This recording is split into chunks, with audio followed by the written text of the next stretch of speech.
19h03, estamos entrando no ar com mais uma edição do 98 Talks, por todos os canais da Rede 98, 98 FM 98,3, 198 e 698 da Claro TV, tem TV aberta digital Belo Horizonte 29.1, 22.7 Lagoas, nosso aplicativo disponível na Google Play e na App Store. Você pode também ir no nosso site 98live.com.br. Lá tem a aba chat para você conversar com a gente. E estamos no YouTube, youtube.com/98live. Dê o seu like, inscreva-se no canal. Todas as nossas redes sociais, @Rede98Oficial. O 98 Talks vai ao ar pela rede mais afiliada Record no interior de Minas, no sul de Minas, na Zona da Mata e no Norte Mineiro. E tem também a Vox FM 97.1 Timóteo, o Vale do Aço ligado com a gente ao todo. Em Minas Gerais, mais de 400 municípios ligados com o nosso 98 Talks. Quer conversar com a gente? Tem o nosso WhatsApp, claro, 3199-316-9898. 3199-316-9898. Ao meu lado, nos estúdios, está ele, Gustavo Figueiroa. Boa noite, Gustavo. Boa noite, meu querido amigo Paulo Leite. Boa noite a todas as pessoas que estão nos acompanhando. Quinta-feira, aproximando-se do Natal, o trânsito de Belo Horizonte, um caos, né, Paulo? Ainda hoje bem que não tá chovendo. Ainda, hein? Quarta, desculpa. Hoje é quarta, quinta vai ser pior ainda e sexta, Deus nos ajude. Mas é isso aí. Pelo menos não tá chovendo e não tá rolando aí os famosos sinais em flash, né, Paulo? Tudo bem, graças a Deus. Muito trabalho, muita correria nesse final de ano, mas tudo bem. É porque você não passa de manhã pela Savassi e não vê o tanto de sinal em flash que tem de manhã na Savassi. Ricardo Kertzmann, boa noite, prazer falar com você. Boa noite, Paulo. Boa noite também, Figueiroa. E boa noite para todos os nossos queridos amigos. Ô Paulo, que estão nos ouvindo e nos assistindo agora. Ô Paulo, eu acho que tá acontecendo alguma coisa, colocaram alguma coisa na água da rádio, porque ontem era terça-feira e o Claré estava dizendo que era quarta. Hoje é quarta-feira e o Figueiredo está dizendo que é quinta. Essa turma está com uma pressa de chegar logo no final do ano para tomar uma. Ô Ricardo, não há pressa, ô Paulo, é porque sexta-feira nós temos a nossa confraternização da Rede 98, eu acho que é isso, né? O Ricardo nem por WhatsApp, nem por YouTube ou qualquer outra coisa, não vai estar lá em Nova York, não vai ter jeito. Com expertise em contabilidade, consultoria fiscal e gestão empresarial, a Previsa é mais do que uma prestadora de serviço, é uma parceira na construção de empresas sólidas e bem-sucedidas. De rotinas trabalhistas à consultoria tributária, a Previsa entrega soluções que vão além dos números. Foco no futuro da sua empresa é a principal missão da Previsa. Na Previsa, a tradição de mais de 45 anos é unida à inovação constante para entregar soluções que impulsionam o sucesso das empresas. Acesse previsa.com.br e impulsione o sucesso da sua empresa. Hoje, 18 de dezembro, é Dia Internacional dos Migrantes, data que é firmada pela Unesco, é Dia do Mergulhador e Dia do Museólogo. E dia também da gente comemorar aí o dólar a 6,25. É duro, hein, Paulo Leite? R$ 6,25 o dólar. Gente, aí a gente começa a ver alguns recortes da vida, né? Quando o dólar no governo anterior chegava a quase 5, né? Hordas iam à internet, às mídias sociais e falavam do governo anterior. O dólar quase R$5, um absurdo. Passamos da casa dos 6 e continuamos subindo. Como dizem os coaches, foguete não dá ré. O dólar dificilmente vai cair. Agora, o Paulo Leite, eu quero saber se isso vai fazer com que Ricardo Kertzmann antecipe a volta dele ao Brasil, né, Paulo? Não, tá ficando mais caro ficar lá, mas ficar lá é muito melhor do que estar aqui, porque aqui o caldeirão tá fervendo, viu? Demais. Vou te contar uma história. Duas coisas, ainda que não faça grande diferença, mas a bem da verdade não foi 6,25 não, foi 6,26 e uns quebradinhos, tá? Igual posto de gasolina, né? 6,26, 6,26,07. Foi quase 6,27. Foguete agora dá ré sim, o Elon Musk inventou lá, o SpaceX tá descendo direitinho. Não, mas o Elon Musk é da parte dos inteligentes, os coaches não, né? São aqueles que acham que o foguete não dá ré. Mas vamos em frente, não fala mal dos coaches não, que é isso, pelo amor de Deus. Em razão de ter sofrido perseguição política durante a ditadura militar, Maria Tereza Goulart, viúva do ex-presidente João Goulart, receberá R$500 mil de indenização por danos morais da União. A decisão é da terceira turma do Tribunal Regional Federal da 4ª Região, que é em Porto Alegre. Geralmente, em casos de perseguição política, a indenização decidida é na casa dos 100 mil, mas por conta da gravidade, o relator do caso reajustou o valor. Eu não tenho juízo de valor para isso, eu não sei comentar esse tipo de coisa. Não tem nem como, né, Paulo? Não Até tem. mesmo porque o processo, não tivemos acesso para analisar realmente nem a decisão. E é como se diz aí no nosso próprio produtor, né? São as curtinhas aí só para levar a informação para as pessoas que estão nos acompanhando.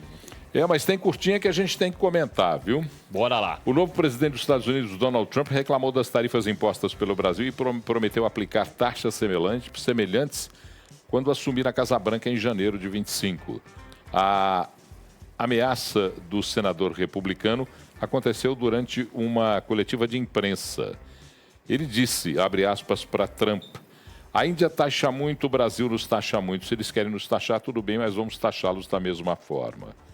Anteriormente, o presidente eleito dos Estados Unidos, Donald Trump, já tinha feito uma ameaça econômica contra o Brasil e os países dos BRICS.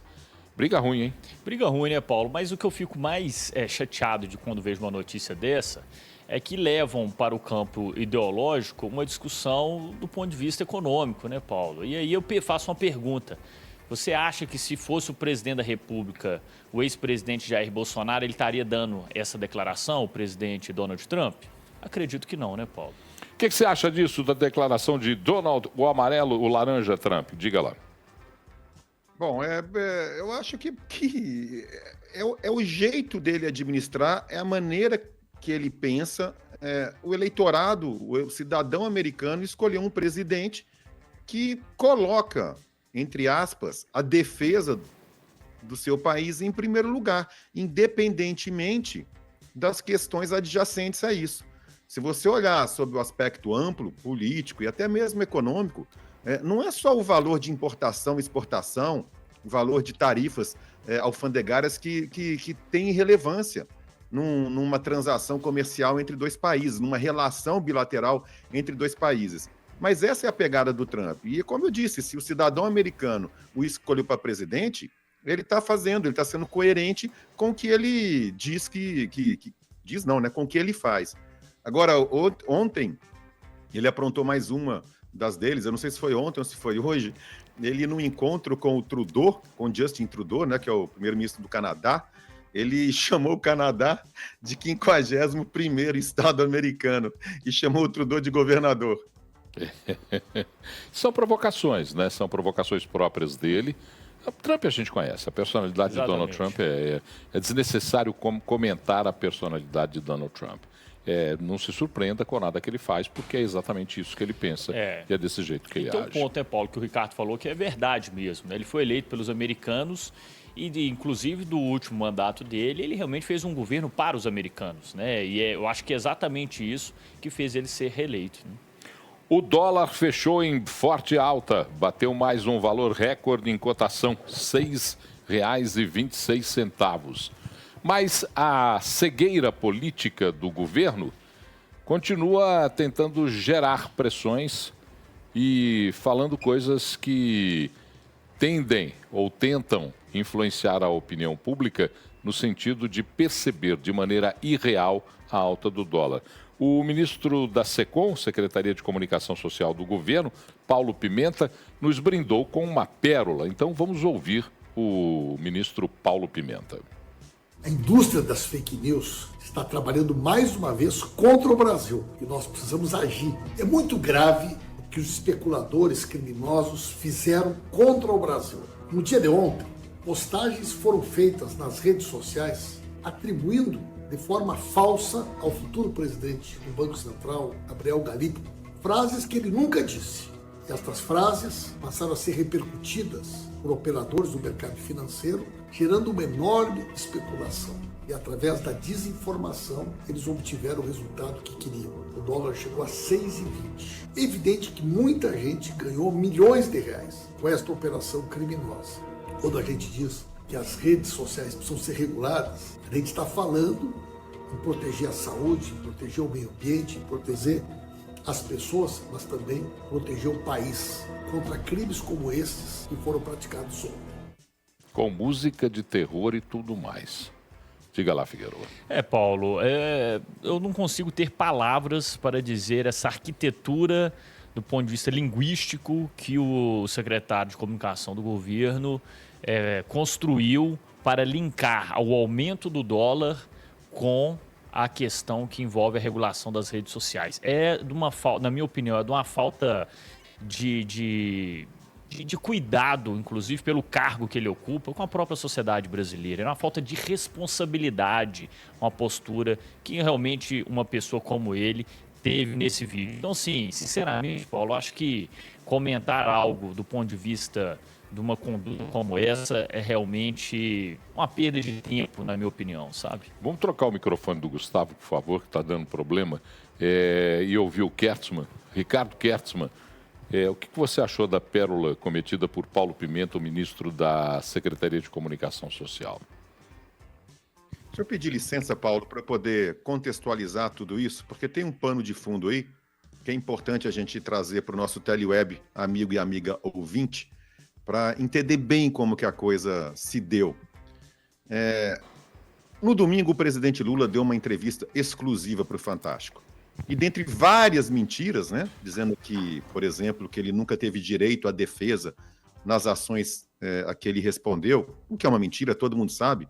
Ele foi processado e condenado em primeira instância e segunda instância no STJ, né, teve direito a centenas de recursos. Então é claro que ele teve todo o direito à defesa, mas ele também falou que está tudo bem, está tudo correto no âmbito econômico e que a única coisa que está errada no país são os juros. Bom,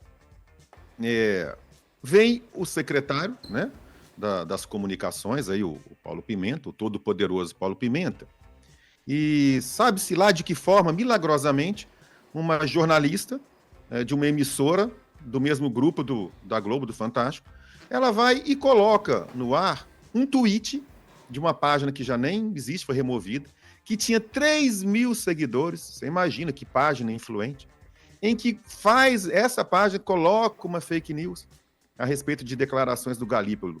É claro, Paulo, que além dele, do Pimenta, não ele, alguém que entregou isso para ele, né, ninguém mais, e o próprio cara que postou, sabia disso tudo. A ilação dele é no sentido de que, a partir desse tweet, formou-se nas mesas de operação das corretoras e bancos, porque todo mundo lá é tudo amador, tudo menino, ninguém entende nada. E a partir desse tweet, Paulo, causou um pânico nas mesas e começou a haver um movimento especulativo. Os grandes bancos, imagina as grandes corretoras, todo mundo deixou se levar por essa fake news de uma página de 3.000 seguidores. E aí, a partir disso, ele vem à televisão, grava um vídeo desse, citando como fonte uma apuração desta televisão, na qual muito provavelmente a informação chegou lá por ele. É patético. Isso, parafraseando, eu falei isso agora há pouco, isso parafraseando o Roberto Jefferson lá atrás, que disse para o José Disseu, isso desperta meus instintos mais primitivos, porque é repugnante uma coisa dessa. Primeiro, o cara querer esconder a verdade da população, que o que está acontecendo com o câmbio nesse momento e com os juros, a culpa é do governo, a culpa é do presidente, que diz que não tem problema de descontrole fiscal, que não tem problema de inflação, que mantém 40 ministérios, que assina 1/3 dos 520 bilhões de reais de desonerações fiscais. Então faz de conta que nada disso está acontecendo, recorde de prejuízo das estatais, a culpa é de especuladores. Então ele corrobora com essa mentira. E pior, ele constrói uma história para lá na frente querer falar em regulação de rede social. Ele parece o Maduro lá na Venezuela, quando começa a culpar os Estados Unidos, o demônio, né? Ele constrói toda uma história para lá na frente dizer, olha, eu vou dar um golpe, porque senão o demônio vai assumir o poder. É repugnante, Paulo. interessante porque o que o Kertzmann desenhou foi a sensação que eu tive quando li e quando acompanhei essa informação da fala do ministro Paulo Pimenta. É tão maldosa a construção do ministro Paulo Pimenta que ele sim deveria ser atingido pelo inquérito das fake news. A construção da narrativa de Paulo Pimenta é maldosa. Primeiro porque faz essa arquitetura já desenhada pelo Kertzmann. Plantou a informação, jogou a informação para dentro do veículo de comunicação esse que está se transformando em assessoria de comunicação da Presidência da República. Essa informação circula, sequer o post existe, porque já foi retirado, inclusive, de inexpressivo local e inexpressiva a fonte. E aí tenta, através dessa informação falsa, gerar uma contra-informação e, ao final, e aí o Kertzmann ressalta muito bem, ameaça, mais uma vez, com o peso do controle das mídias sociais. Olha, nós estamos passando por processos que nos preocupam muito. O advogado-geral da União, o Messias, o Jorge Messias, disse na semana passada que o governo estuda uma forma de considerar fake news, notícias falsas, toda a crítica a políticas públicas emitidas em veículos de comunicação ou em mídias sociais. Ontem eu falei sobre isso, estou falando outra vez. Isso é censura. Isso é censura, Figueiredo. E o Paulo, e tem um detalhe, né, assim, concluindo inclusive esse ponto. É contraditória, né, porque se ele faz uma fake news com esse vídeo que a gente acabou de assistir, ele pedindo a regulação das redes sociais seria para realmente tirar esse vídeo patético, esse vídeo irresponsável que ele fez, falando essa mentira que muito bem foi explicada pelo Ricardo. Então, na minha visão, acaba que ele é contraditório, né? E fortalece ainda mais um discurso que não deve existir no nosso país, que é essa questão da regulação das redes sociais, que a gente sabe que está caminhando para algo autoritário do que um viés mais democrático que a gente vive no país, né, Paulo? Nós estamos recebendo algumas informações aqui. Eu só queria ressaltar o seguinte: quando a pessoa fala não quero ser identificado e planta uma informação, aí fica delicado a gente dar a informação. Exatamente. Se você tem consciência exata disso que você está falando, e eu até concordo em partes com o que você está falando, mas identifique-se. Porque é muito difícil você não identificado a gente repercutir o que você está colocando aqui para a gente. Uma coisa é opinião, né, Paulo? Outra coisa é você fornecer um dado, uma notícia, né? Que aí sim e especular em cima de um fato. Exatamente. Então, você especular em cima de fato, para mim, é sempre o pior de todos os caminhos para trazer Como é que é aquela informação. sua frase que você já nos ensinou? Uma informação com uma notícia? Como é que é aquela frase sua, Paulo? Sobre notícia, informar. Quem tem uma notícia, quem tem uma informação não vale mais do que uma notícia? Uma informação não vale mais do que uma notícia. E isso é verdade. Eu posso ter 1000 informações, mas eu tenho que consolidá-las para que elas se transformem em notícia. Porque senão não tem valor algum. Exatamente. Atenção à turma do jornalismo que está estudando, aprenda com o nosso professor Paulo Leite. Não, mas eu acho que eu não sou mais professor de nada, não, porque o mundo que eu vivo, as escolas em que eu fui formado, tanto do ponto de vista da condução profissional, como do conteúdo, como da apuração, está acabando. Hoje nós vamos ter um mundo dirigido por influencers. E esse mundo dirigido por influencers está nos levando a isso, à desinformação, à confusão. O Tailan Ferreira de Contagem diz assim: gostaria de agradecer pelo programa, gosto muito das informações e críticas construtivas que vocês trazem, independente do lado do governo. Me identifico muito com as opiniões e gostaria de deixar um grande abraço ao âncora e a todos os convidados. Muito obrigado, Tailan Ferreira de Contagem. Jean Paulo Canepa de Muriaé. Grande Jean Paulo, esse aí está sempre com a gente, hein, Paulo? Gente, sempre falando conosco. Nós nos acostumamos a falar o dólar aumentou, o dólar subiu. Eventualmente, o dólar até se aprecia frente a algumas moedas. Mas desde que Lula assumiu em 2022, não é o dólar que sobe, é só o real que baixa. Quem está falando aqui é o Jean Paulo. E no último dia, segundo ele, nos últimos dias, o real está despencando. Essa questão dessa briga de Don Quixote contra os moinhos de vento, Porque isso é quixotesco, gente. Me desculpe a É sinceridade. vergonhoso, né, Paulo? É quixotesco. Olha, eu sugiro que ainda não leu Miguel de Cervantes, leia Miguel de Cervantes. Vale a pena ler. Dom Quixote de la Mancha, Miguel de Cervantes. O cavaleiro que combatia os moinhos de vento. É de uma sandice isso que se faz hoje no Brasil. E o que eu gostaria de sugerir ao ministro Paulo Pimenta é que ele fizesse, da mesma forma como ele faz uma reflexão sobre as notícias que inflam ou que aumentam a cotação do dólar como especulação, eu gostaria que ele fizesse a mesma autocrítica desse pacote de ajustes fiscais que foi apresentado, de ajuste de contas que foi apresentado, de ajuste de gastos, de corte de gastos. Ministro, fale-nos um pouquinho sobre esse pacote, nos diga qual é o teor dele, quais são as verdades embutidas, que economia será feita, como é que é o cálculo dos 35 bilhões em 2 anos 70 bilhões, mas só a dívida, só os juros da dívida já botam 50 bi para dentro em dívidas. Então, sabe, é uma arquitetura mal feita isso. E aí quer enganar setor produtivo, quer enganar economista. Quer dizer que economista fica se balizando por fake news de Twitter? Ah, ministro, me respeite, ou nos respeite. E tem um detalhe, viu, Paulo e Ricardo? Eu acho que eles também não estão olhando muito para o passado recente do Brasil, que quando o governo, inclusive do PT, estava administrando e bateu de frente com as análises econômicas do mercado, o que resultou, né, Paulo? Lá em 2015, 2016, 2014, né? Então, eles têm que ficar atentos a isso, porque se esse cenário, eles continuarem negando a necessidade de fazer um ajuste fiscal correto, sabe que o final pode ser o mesmo que aconteceu com a ex-presidente Dilma Rousseff, né, Paulo? Essa é uma questão que eu queria até te ouvir a respeito disso, porque você outro dia falou rapidamente sobre isso, você e Clareia, aqui nós abordamos rapidamente isso. Mas eu queria que você falasse um pouco sobre isso, você tem mais alguma coisa para completar, mas abordasse um pouco esse fato, porque nós estamos começando a ver uma deterioração da economia muito próxima àquilo que nós vimos no governo de Dilma Rousseff.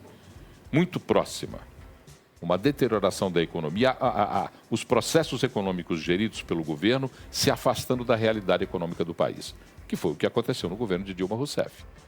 A destruição da economia no país. Queria que você comentasse isso, Kertzmann. Paulo, perfeito. Obrigado pela oportunidade, mas só fazendo um complemento ao Figueroa, quando ele fala assim, a gente viu onde deu isso tudo, né? Ele falou da Dilma Rousseff. No final das contas, Figueroa, onde deu isso tudo, o presidente é o Lula e a Dilma está lá na China, lá presidindo o BRICS, o banco do BRICS, ganhando 100 mil dólares por mês. No final das contas, quem se F, aquela palavra que a Janja falou pro Elon Musk, quem se F foi a gente. Mas vamos lá, Paulo. Você está perfeito, está correto. A gente está muito próximo dessa fronteira do que os grandes, do que os grandes economistas do Brasil hoje chamam de dominância fiscal, que é um momento em que não adianta mais os instrumentos macroeconômicos, não adianta você levar juros para poder conter câmbio e inflação, que você não consegue. Porque o descontrole fiscal é tamanho que você perde a capacidade de intervir no mercado. Você pode enfiar dólar que você não consegue segurar e você pode botar os juros a 40% que você também não consegue resolver o problema. É isso que se chama de dominância fiscal, porque o desarranjo da conta é muito grande. E quando o desarranjo da conta é grande e quem é responsável por essa conta se nega a reconhecer, ao contrário, dobra a aposta, dobra as ofensas contra os empresários, dobra as ofensas contra o Banco Central, diz que está tudo bem e põe o ministro responsável pela comunicação do governo para dizer que tudo é culpa de uma fake news de Twitter. É claro que a situação só piora, só vai se deteriorar. O primeiro governo Lula plantou, começou, germinou. O segundo governo Lula, e eu me lembro que à época eu escrevi um texto sobre isso, dizendo que o Lula tinha arrebentado com os pobres, mas ele arrebentou com os pobres, o meu texto era sobre isso, mas com grande parte da economia do Brasil, no momento em que ele achou, e acreditava piamente, que o que importava naquela época era ter juros baixos, que é o que ele quer hoje, para que o crédito ficasse abundante. Aí todo mundo sai comprando tudo, Paulo, em 70 vezes, 80 vezes. Quem não se lembra de celular sendo vendido em 70 vezes? 70, gente. São 6 anos quase para pagar um celular, televisão, carro. as pessoas começaram a se endividar, veio o governo Dilma, a economia desaqueceu, porque isso é fake, isso não se sustenta, as pessoas começaram ou a perder o emprego, ou a não conseguir renda o suficiente para poder pagar aquele tanto de prestação. Os bens duráveis, automóvel, por exemplo, ou apartamentos, imóveis que tinham adquirido, eles começaram a perder valor, só que os juros das prestações eram crescentes, o endividamento era crescente, a inadimplência foi crescente, a economia entrou em recessão e o final todo mundo sabe o que aconteceu. À época aconteceu o impeachment e o país viveu o triênio mais recessivo de toda a sua história. Mas anos depois, aí, Figueiredo, o que aconteceu? Vou repetir. Eles voltaram, o Lula é presidente, né? E a Dilma ganha 100 milhões por mês lá na China. Bom, Ricardo, mas tem um detalhe muito importante, Paulo, que a gente precisa trazer da diferença de 2014 para 2024. Em 2014, sobre a questão que levou, né, Ricardo, todo esse cenário que você comentou é realmente o gasto público, né, e a necessidade de ter um reajuste fiscal. Mas tem um detalhe muito importante do gasto público, Paulo, em 2014 para 2024. Em 2014, as emendas parlamentares eram aproximadamente 4 bilhões de reais. Hoje, 2024, elas estão acima de 40 bilhões de reais e contribuem muito fortemente para o gasto público no país, né? É bom a gente entender que as emendas parlamentares, embora seja uma imoralidade proposta pelo Poder Legislativo, elas foram fomentadas pelo Poder Executivo para lhes garantir governabilidade. Nós não podemos esquecer isso, não é tomar lá da cá, exatamente. Nós não podemos esquecer isso, não. Porque, embora a gente saiba que os nossos parlamentares são imorais na forma como pedem emendas, nós temos que entender que a imoralidade do Poder Executivo é em sustentá-los com tais emendas. Porque dão dinheiro para aprovar os seus projetos, para tentar, por exemplo, acalmar uma situação econômica que vai ser só um remendo, um esparadrapo colocado sobre a ferida. Porque esse pacote de ajuste fiscal, ou de ajuste de contas, ou de corte de gastos, ele é falacioso. Não, mentiroso, né, Paulo? Agora, lembrando, né, lá a Dilma caiu porque ela foi realmente incompetente do ponto de vista econômico e o Congresso tirou e colocou o ex-vice-presidente presidente Michel Temer, né? Agora, se fizer isso, eles têm que entender que tem mais de 40 bilhões de emendas para fazer esse ajuste fiscal. Será que vão conseguir? Será que vão contribuir com a redução disso para o ajuste fiscal o Congresso? Não sei se eles estão dispostos a isso, né, Paulo? Nunca, nenhum dos outros poderes vai assim fazê-lo. Mais de 40 bilhões, lembrando que isso é de um estudo que a FGV desenvolveu esse ano e fez esse comparativo, né, Paulo? Fala, Ricardo. Não, a questão aqui também, Figueiredo, a gente falou sobre isso ontem, a gente tem batido com força e com justiça e com razão no governo, mas a gente falou isso ontem também, esse Congresso aí, ele é sócio, ele é cúmplice de tudo que está acontecendo. Esse Congresso, ele tem ajudado a estourar o caixa. Ele manteve aquele programa lá, o Refis, o PERSE, ele manteve a desoneração da folha, ele manteve os 520 bilhões, sendo que 1/3 foi assinado por esse governo de desoneração fiscal. Ele tem mantido incentivos fiscais a setores amigos. Hoje, esses caras, o que eles fizeram no Congresso, e isso ajudou bastante também, tá? A alta do dólar. O que esses caras mexeram nesse ajuste de conta e na LDO, na Lei de Diretriz Orçamentária do ano que vem, é do balacobaco, é de cair o queixo. Esses caras estão acabando com a regra que limitava o aumento do fundo partidário, que é a grana que a gente paga para custear todos os partidos. Eles estão derrubando regras que eram impostas, eles estão fazendo aquela matemática para poder liberar o governo a ter gastos extras, isso não entrar na conta e não ferir a lei de responsabilidade fiscal que ocorreria a partir daí, que acarretaria a partir daí crime de responsabilidade e a porta para o impeachment. Eles estão mexendo em tudo. O que esses caras têm feito, olha, é de ficar ainda mais indigno do que a gente estava com relação ao Paulo Pimenta e ao próprio presidente da República. Na verdade, o que nós estamos falando é de um panorama dos mais temerosos possíveis, dos mais preocupantes possíveis. Porque, veja bem, o que nós estamos dizendo é um governo irresponsável, um governo que não consegue entender que não se pode gastar mais do que ganha, um governo que entra criando 39 ministérios, que pendura a camaradada toda nos cargos de segundo e terceiro escalão, que infla o gasto da máquina pública, com penduricalhos e com despesas inexplicáveis. e de um Congresso Nacional irresponsável. Que num cenário em que um governo que é perdulário, que não consegue economizar, que é irresponsável no seu controle de gastos, encontra a mesma irresponsabilidade na Câmara dos Deputados. Então, é um cenário dos mais preocupantes. Esqueceu da Suprema Corte, Paulo. E além da Suprema Corte, além do Poder Judiciário como um todo. Exatamente. Porque tem ministro aí, tem desembargador aí, falando que é imoral a proposta de corte de gastos do Poder Judiciário.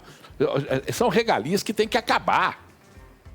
Agora você fala que vai tirar regalia de desembargador e de juiz, que a Magis e não sei mais quem começam a te apertar.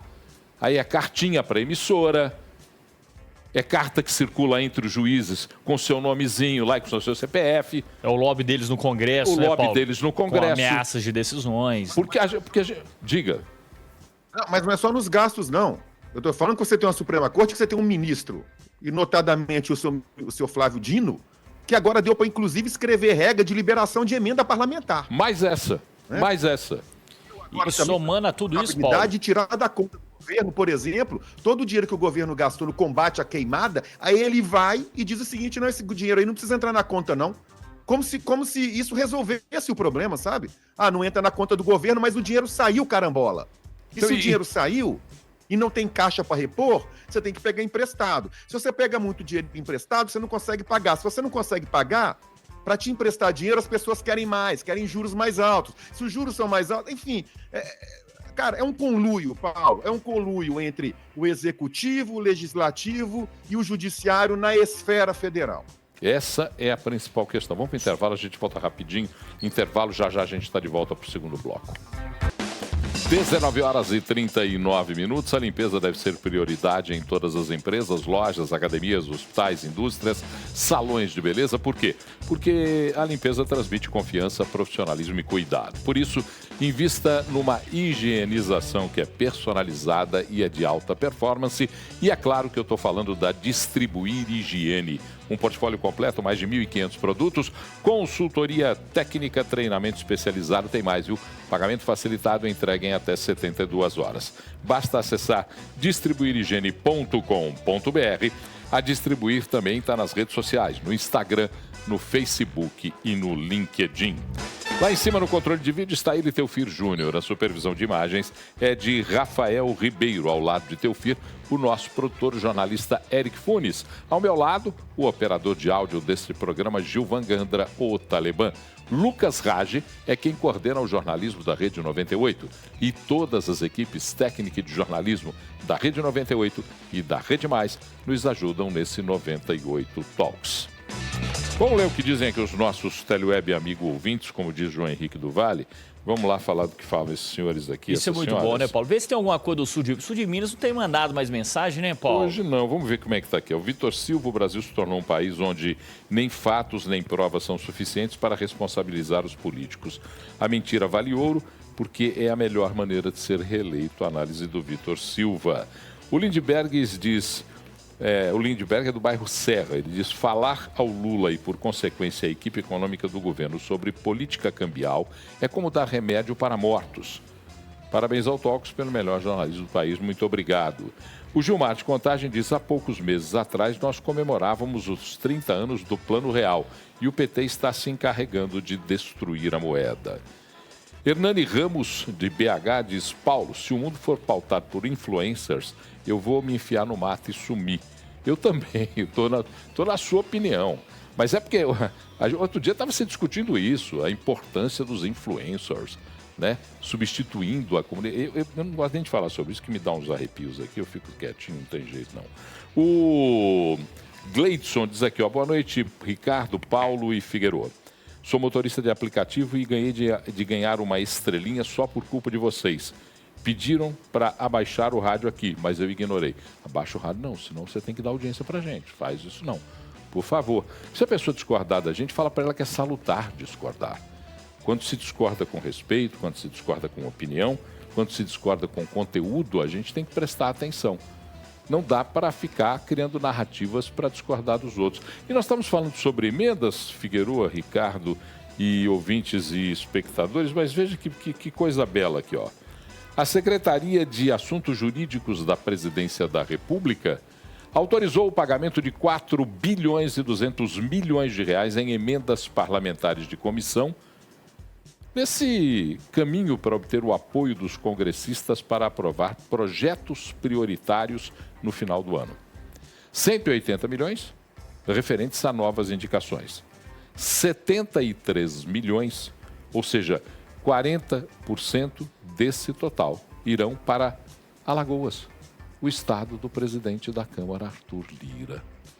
Está entendendo como é que funciona, Figueroa? É assim que funciona, né, Paulo Leite? Aí eu te pergunto, será que estão preocupados realmente com o ajuste fiscal?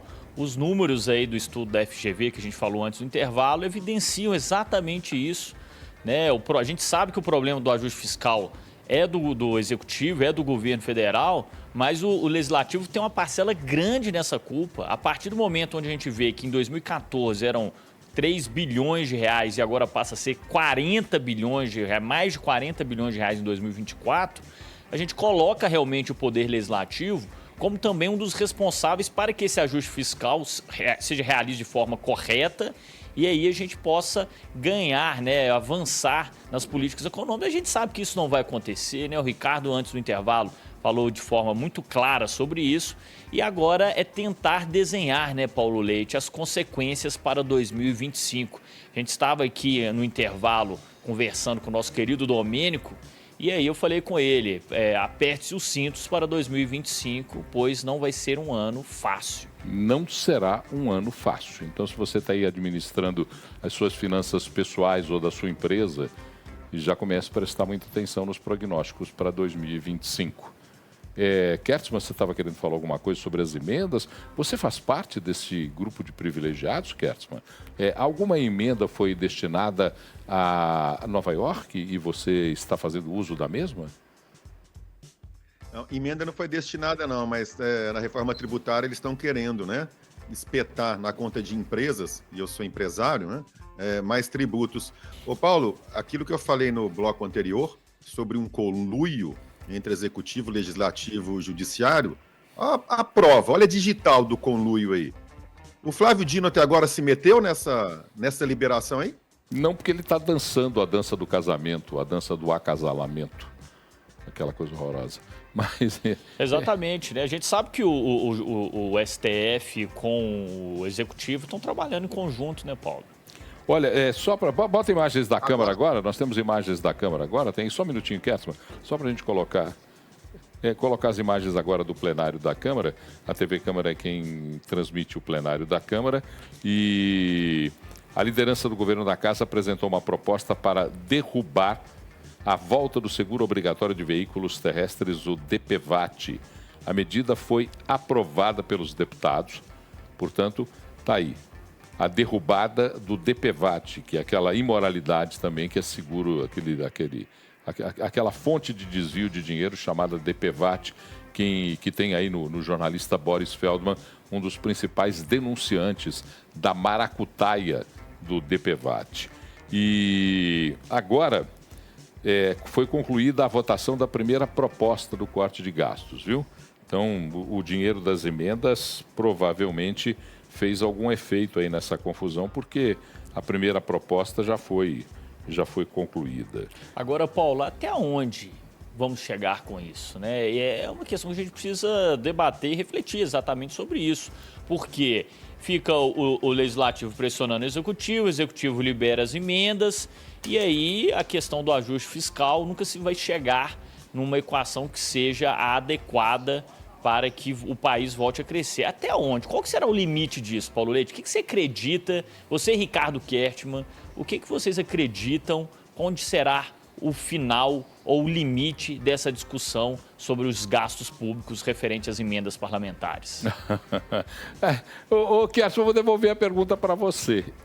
Pode-se fechar esse ciclo vicioso e nós podemos ter a expectativa de que um dia, porque quem vai decidir isso é a raposa que toma conta do galinheiro. Exatamente, esse que é o problema, Paulo. Não, Kertzmann, não tem jeito, é um ciclo vicioso mesmo, não tem jeito aí. Quem decide isso, Paulo, é você, sou eu, Figueroa, somos nós. Porque é a gente que vai lá na urna e aperta o botão. Isso que está acontecendo hoje é o reflexo, isso é uma história, né? É aquela história do filme. Isso não é um retrato, isso é um filme que está sendo contado. E esse filme, Paulo, ele teve um início, é tudo tão pateticamente claro. Quem que canta isso? Pateticamente claro, não sei se é o Skank, se é o Jota Quest. É tão pateticamente claro.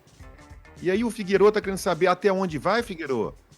O céu é o limite, vai até a hora que o país entrar em recessão de novo, até a hora que o dólar bater em 8, 9 reais, até a hora que a economia ir para o buraco, até a hora que o desemprego ultrapassar 10%, ir para 12, 13, como foi na época da Dilma, até a hora dos juros irem para 20%. Não tem limite, Figueiredo. Não tem limite, porque quem financia tudo isso, quem financia os gastos públicos, de um modo geral, do Executivo, Legislativo, Judiciário. O Paulo acabou de falar aí, citar os salários, os benefícios do Judiciário. Quem que já está lá em Brasília brigando contra e vai conseguir derrubar? Que a bancada, a quantidade de deputados ligados ao Judiciário é muito grande. Quem que já está conseguindo vetar o fim dos tais supersalários, que era uma medida do governo? São questões. Quando a gente está discutindo, o cenário que a gente discute aqui é um cenário bastante preocupante. Eu sei e a gente sabe. Por exemplo, eu recebo mensagens aqui, tem hora que eu vou para ver só para ver se eu realmente estou sendo avaliado de maneira adequada na minha própria vida. Mas tem pessoas que eu acho que vivem num mundo que é irreal. Porque defender o indefensável é talvez das tarefas a mais inglória dos seres humanos.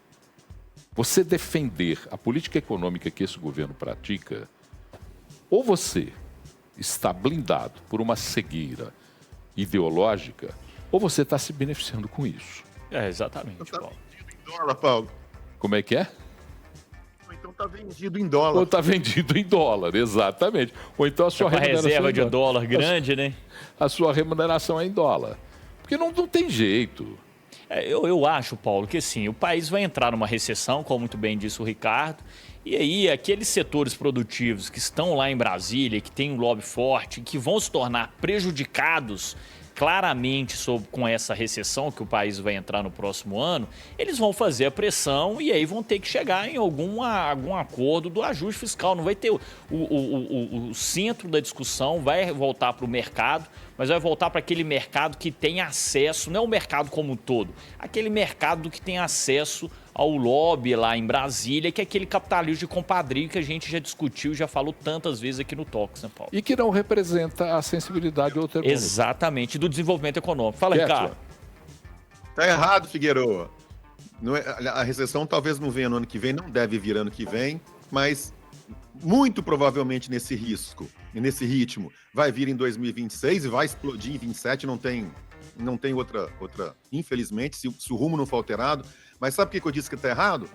Porque esse setor produtivo que você se referiu vai a Brasília, vai ter que arrumar uma solução. Não, porque na hora que a coisa degringolar, na hora que a economia estiver ruinzinha, na hora que tiver o desemprego alto, sabe o que eles vão fazer lá? Vão arrumar um benefício fiscal gigantesco em nome da recuperação econômica e de aumentar o número de empregos. E é a mesma fórmula utilizada até então.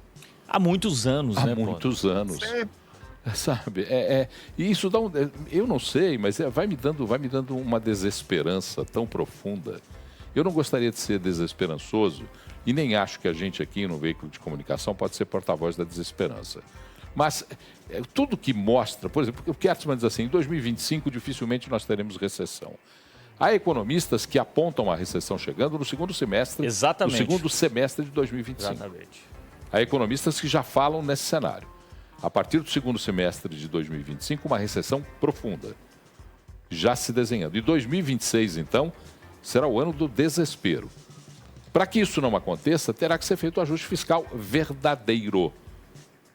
O corte de gastos públicos de maneira determinante. Em todos os segmentos.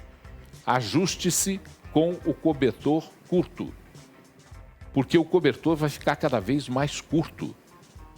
Porque não tem jeito de fabricar dinheiro. E nem hoje, até porque, quando antigamente se faziam as tais... eu esqueci o nome, quando você fazia eles até brincavam. Como é que é? Emissão de moeda. Emissão de moeda. Hoje já não tem mais essa possibilidade. Antigamente tinha a tal emissão de moeda. Hoje contrai dívida, exato. O que é, Edson, você tá falando, pontuando aqui, parece que você está falando no meu ponto, está meio distante aqui, mas é isso mesmo.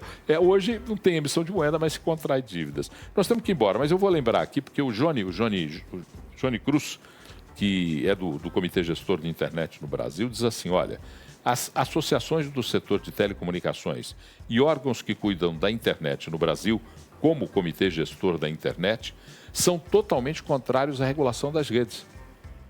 Por quê? Porque essa regulação vai totalmente contra os princípios da criação da internet e o Marco Civil que rege o seu funcionamento. Tanto que está lá o Supremo Tribunal Federal fazendo um malabarismo gigante para poder pegar o tal do artigo 19 lá do Marco Civil e transformá-lo, porque ele é muito claro. Não há que se ter regulação. Se comete o ato, comunique-se o ato cometido. E aí cumpre-se a decisão judicial. E cumpre-se a decisão judicial. Agora, a regulação prévia... Não existe. Isso é censura. Exato. Vou botar o nome correto, é censura. Ricardo Kertzmann, tá frio aí? Grande abraço. Obrigado, viu, Kertzmann? Não tá muito, não. Obrigado, boa noite, um abraço para todo mundo. Abraço, Figueiredo. Um abraço, Paulo, um abraço a todo mundo que está nos acompanhando aí no programa de hoje. Você que está ligado na Rede Mais, vem aí o Jornal da Record. Para quem está na Rede 98, fica com os FDP, os Filhos da Pauta. Ótima noite para você. Amanhã o Talks vai só para Rede Mais, afiliada à Record no interior de Minas, porque aqui no 98 tem a Resenha 98. Amanhã eu, Kertzmann Figueiredo, com o 98 Talks pela Rede Mais. Uma boa noite e até amanhã. Termina aqui na Rede 98 Talks.